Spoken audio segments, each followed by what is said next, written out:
பிரியமானவர்களே, இயேசுவின் நாமத்தில் உங்களை வாழ்த்துகிறேன். எப்படி இருக்கீங்க? நல்லா இருக்கீங்களா?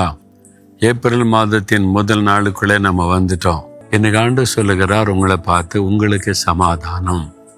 என் மகனே உனக்கு சமாதானம், என் மகளே உனக்கு சமாதானம். இப்போ உங்களுடைய உள்ளத்தில் சமாதானம் அப்படியே தடுமாறுது. நிலையான நிரந்தரமான சமாதானம் இல்லை. சமாதானத்தை பாதிக்கிற ஏதோ ஒரு காரியம் உங்களுடைய உள்ளத்தில் வந்திருக்குது. அது ஏதோ ஒரு காரியத்தை குறித்த பயம். இந்த பயத்தினால சமாதானம் பாதிக்கப்பட்டு இருக்கிறது. அதுவும் தேவை குறித்த பயமாக இருக்கலாம், எதிர்காலத்தை குறித்த பயமாக இருக்கலாம், வேலை செய்கிற இடத்துல ஊழியம் செய்கிற இடத்துல வரக்கூடிய எதிர்ப்புகள், பொல்லாத மனிதர்களால் உண்டாக்கப்படுகிற பிரச்சனைகள் பயமாக இருக்கலாம். ஏதோ ஒரு காரியம் அல்லது சரீரத்தில் இப்படி ஒரு வியாதி வந்துட்டு என்ன ஆகுமோ என்கிற பயமாக இருக்கலாம். அது உங்களுடைய சமாதானத்தை பாதிக்கிறது. இங்கே சீஷர்களை குறித்து அவள் யூதர்களுக்கு பயந்ததினால் அவங்கள 3 விதமான பயம் இருக்கிறது அவங்களுக்குள்ள.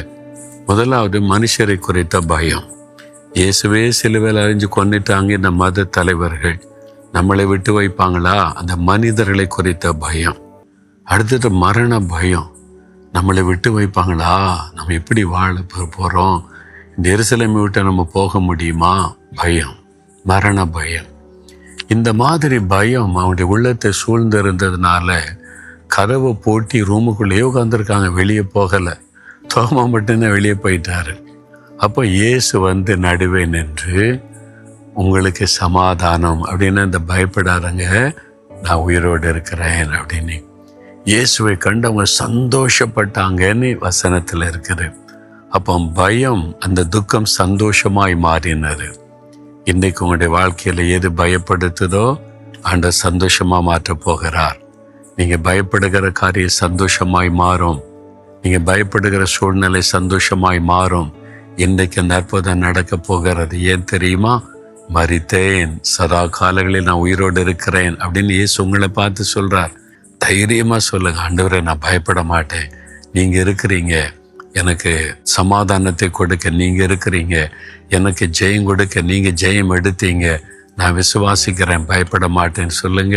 ஒரு பெரிய சந்தோஷம் உள்ளத்தை ஆட்கொள்ளும். சொல்றீங்களா? இதயத்தில் கை வைத்து, இயேசுவே உங்களுடைய வார்த்தைக்காக ஸ்தோத்திரப்பா, நான் பயப்பட மாட்டேன், கலங்க மாட்டேன், எனக்கு சமாதானத்தை தந்துட்டீங்க, நான் தைரியமாக இருப்பேன், எல்லாம் பயப்படுகிற சூழ்நிலையை மாற்றி கொடுக்குறீங்க, ஸ்தோத்திரம். இன்றைக்கு என் வாழ்க்கையில் ஒரு அற்புதம் நடக்க போகிறது. நான் அதை பெற்றுக்கொள்ள போகிறேன். இயேசுவின் நாமத்தில் ஆமேன், ஆமேன்.